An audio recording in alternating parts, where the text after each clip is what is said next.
There's a lot of misinformation surrounding Tanjiro's earrings and Hanafuda cards, and as a Korean American that grew up his whole life playing with these, it's been really bothering me when people try to explain something from my culture incorrectly. Now, before anyone says anything, I know these cards are Japanese, but they were introduced to Korea during the colonial period of Japan, and both of my grandfathers were Zainichi Koreans, so it is a part of my culture. Some people think that Tanjiro's earring design is not actually the rising sun, but rather flowers, since Hanafuda literally translates to flower cards. That is not the case, as in the game, the flowers are key imagery, but it's very obvious on the cards themselves when they are flowers. And besides that, Tanjiro and Yoriichi both use sun breathing, so why would the motif of their generational earrings be flowers? It practically writes itself for the imagery to be the rising sun. Speaking of imagery, people believe that Tanjiro's earring design comes from the playing cards, so it's just an unfortunate coincidence that it resembles the rising sun flag, which is seen as a symbol of oppression to other Asian countries. And I'm going to figuratively hold your hand when I say this, in all my years of playing with Hanafuda cards, that design has never appeared in my deck or any other deck I've played with. And there's no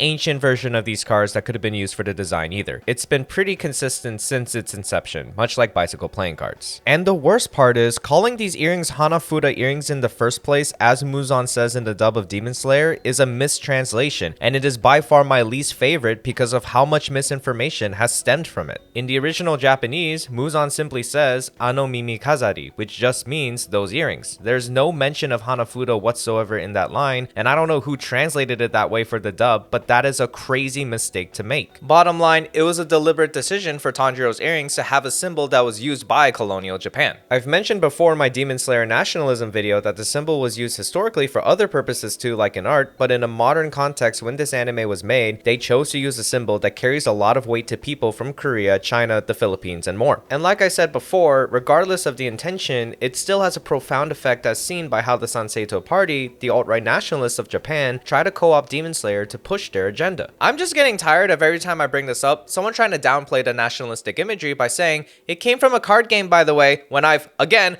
literally played this game my whole life.